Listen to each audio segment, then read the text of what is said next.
नमस्कार, good morning. आज तीसरा दिन है लद्दाख के लिए। गुड़गांव 236 किलोमीटर, दिल्ली 268 किलोमीटर और हम इस वक्त निकले हैं लद्दाख राइड पर।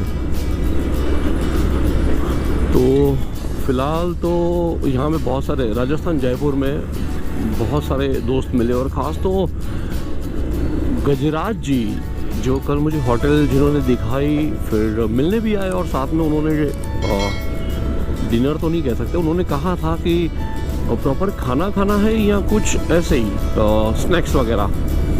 तो हमने कहा यार खाना नहीं खाना है, बहुत हैवी हो जाता है, फिर सुबह आँख नहीं खुलती है, तो कुछ लाइट स्नैक्स वगैरह। जयपुर में वैशाली करके एक एरिया है, वहाँ पर बहुत अच्छा स्ट्रीट फूड मिलता है और उन्होंने बहुत अच्छी ट्रीटमेंट की एक अनजान व्यक्ति के साथ में इस तरह से, और जो उन्होंने मेहमान नवाजी की है। गजराज जी, थैंक यू सो मच। ये भाई ज़िंदगी भर याद रहेगा और जो प्यार आपने दिया, जो सम्मान आपने दिया, वाकई में इसके लिए नसीब चाहिए होता है और हम लोग ब्लेस्ड हैं। ईश्वर की बहुत मेहरबानी है हम पे कि आप जैसे अच्छे इंसान से भगवान ने मिलवाया। God bless you sir, thank you so much. और फिलहाल एक बार फिर चलते हैं हम। लद्दाख नामा शुरू हो गया है नेहा और करण के साथ। ये तो चलिए चलते हैं। जयपुर से निकलने के बाद हम सबसे पहले जाएंगे कोटपुतली। कोटपुतली करीब 100 या 110 किलोमीटर है और वहां से फिर थोड़ा और आगे जाने के बाद एक नया वाला हाईवे मिलेगा जो आपको लेकर जाएगा सीधा अंबाला। तो फिलहाल चलते हैं भाई साहब कोटपुतली की ओर। सुपर हाईवे, ये रास्ते जो हैं वो इतने ब्यूटीफुल बनाए, टचवुड, और मेंटेन भी बहुत अच्छे किए हुए हैं। और अच्छी बात ये है कि सुबह सुबह अगर निकल जाओ तो ट्रैफिक भी ना के बराबर मिलता है।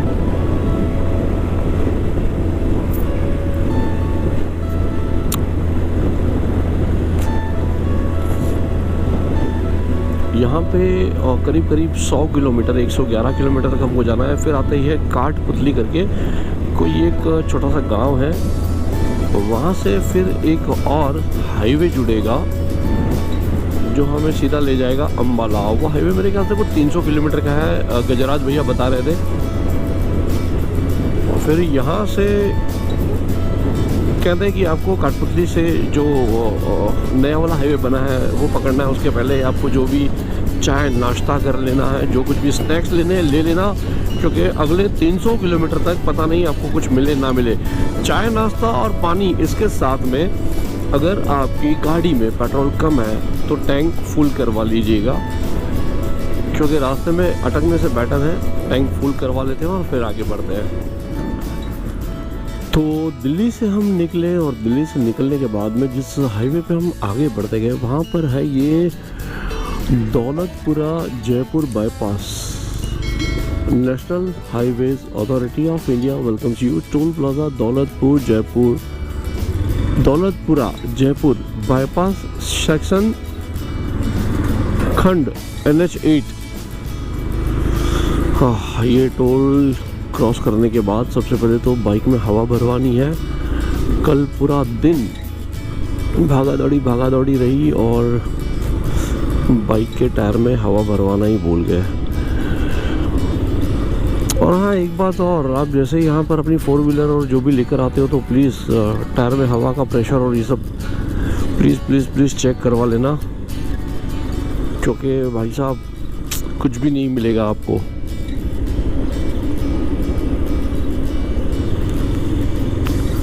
फिलहाल तो हवा भरवा लेते हैं।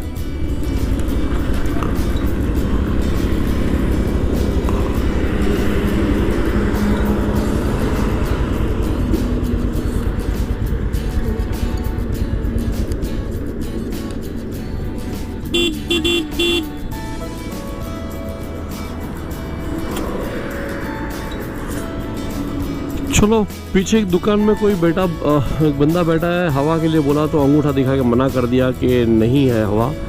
कैमरे में दिखाई नहीं देगा, बट ये सारी प्रॉब्लम्स है भाई। एक्चुअली हवा होती भी है तो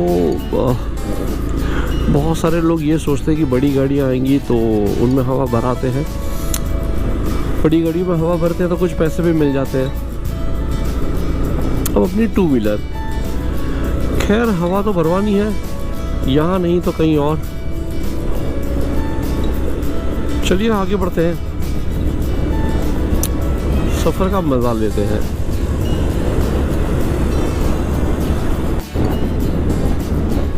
करीब करीब 50 किलोमीटर का सफ़र तय करने के बाद सामने एक पेट्रोल पंप दिख रहा है। जयपुर से हम जब निकले थे तो पता नहीं, कल तो एक्चुअली टैंक खाली हो गया था। पहले तो सोचा कि इस सुबह फुल करवाऊंगा, फिर पता नहीं क्या सूझा, रात को ही टैंक फुल करवा लिया। सुबह फिर पता नहीं कब निकलना हो, रुकने को मिले ना मिले। तो आप भी जब कभी भी ऐसे किसी सफ़र पे निकलते हो तो मेरा सजेशन तो यही रहेगा, रात को जहाँ कहीं पे भी हॉल्ट करते हो वहाँ पे टैंक फुल करवा दीजिए, उसके बाद ही आगे बढ़िए। फ़िलहाल तो मैं जा रहा हूँ हवा भरवाने, हवा भरवाते हैं फिर मिलते हैं। भाई साहब पीछे के पहिए में पंचर हो गया है, आप बिलीव नहीं करोगे। पंचर भी कोई छोटा मोटा नहीं है, वो मेरे को देना भैया। ये चीज़ जो है वो रास्ते में घुस गई थी, पूरे की पूरी कील घुस गई भाई। और ये तो नसीब अच्छा था कि मुझे अंदाज़ा आ गया कि गाड़ी में पीछे के पहिए में पंचर है, नहीं तो इतनी बड़ी कील के साथ पता नहीं कैसे सफ़र कर पाते। चलो जो होता है अच्छे के लिए होता है, बट पता नहीं यार कौन लोग हैं इतनी बड़ी बड़ी कीलें रोड पर फेंक देते होंगे।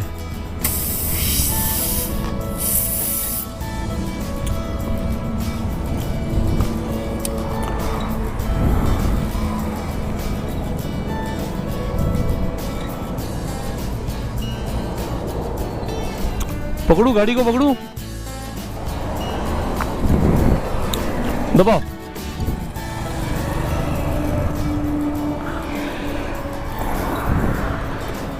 थई वने तो चौच, थई वने तो चौच मुके।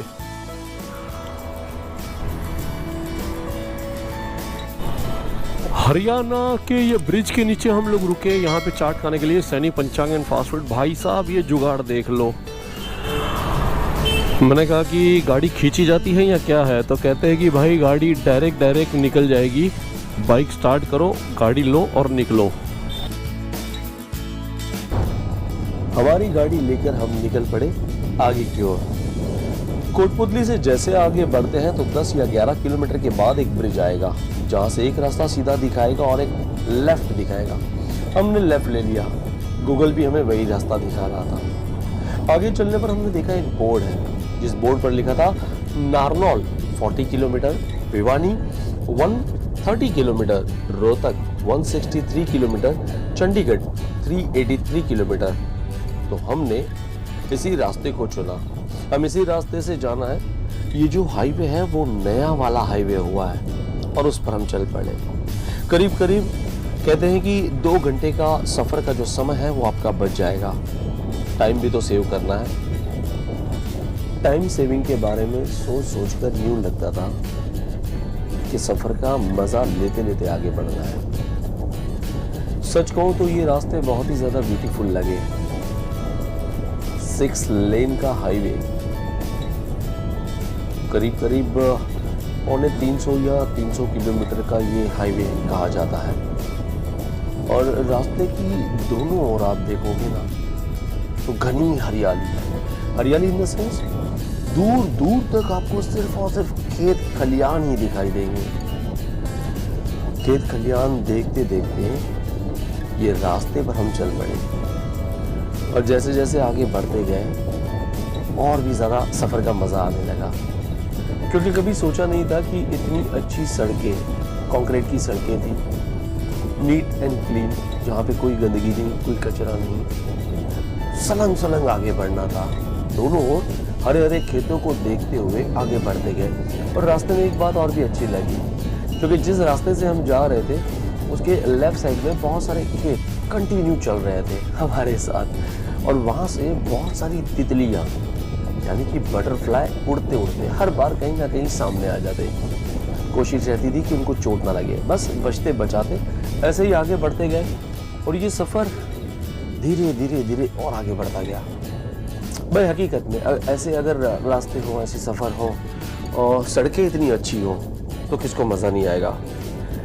मंजिल पर तो पहुंचना था, लेह लद्दाख जाना था, ठीक है वो माइंड में है, बट ये जो सफ़र है, खूबसूरत नज़ारे हैं, इन नज़ारों को भी देखने का अपना अलग मज़ा है। तो इन नज़ारों को देखते देखते हम आगे बढ़ते गए।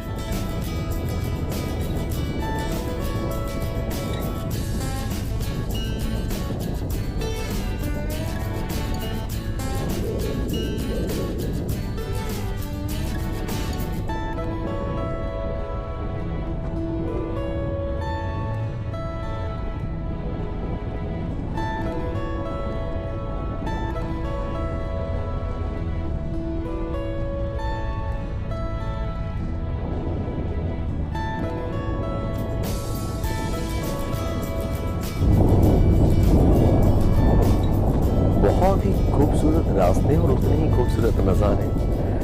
एक गलती हमसे ये होगी कि कोटपुतली से हमने पेट भर के खाना खा लिया। मैं तो ये सजेस्ट करूँगा कि अगर आप वहाँ से निकलते हो तो गलती से भी पेट भर के मत खाना, थोड़ा सा हल्का फुल्का खा लिया ठीक है।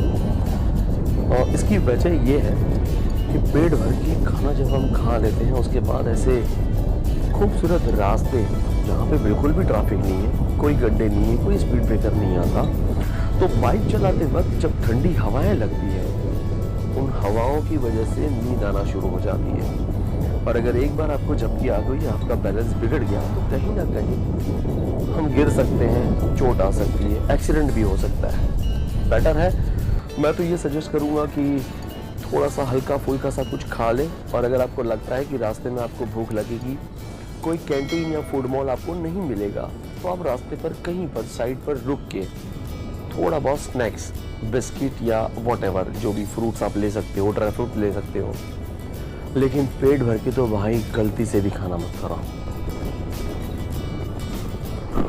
जयपुर से निकले अम्बाला के लिए, अभी भी अम्बाला करीब 14 किलोमीटर दूर है।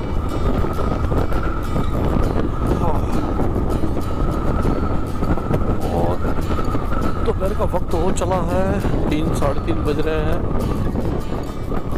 फिलहाल तो पहले अम्बाला पहुंचेंगे, कुछ खाएंगे और उसके बाद वहां से आगे का सफ़र स्टार्ट करेंगे।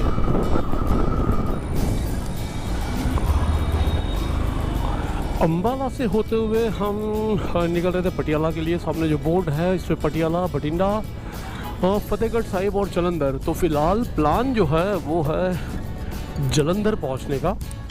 उसके पहले हमने सोचा था कि पठानकोट जाएं, लेकिन फिर ये भी सोचा कि पठानकोट जाते जाते बहुत ज़्यादा देर हो जाएगी, रात हो जाएगा, अंधेरा हो जाएगा। तो मैक्स टू मैक्स जितनी जल्दी हो सके उतनी जल्दी जलंधर पहुंचने की कोशिश करते हैं।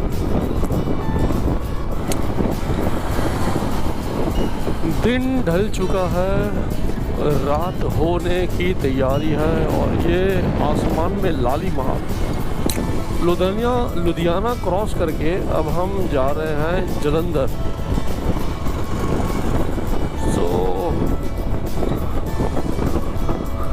जल्द से जल्द जलंधर पहुंचना है, स्टे करना है, फ्रेश होना है, उसके बाद पेट पूजा।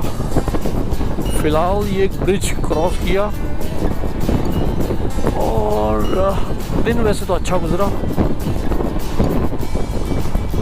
वाह, स्वागत नहीं करोगे हमारे स्वागत में तो ऐसे तैयारी, वाह, लाइटिंग कर दिया पूरा।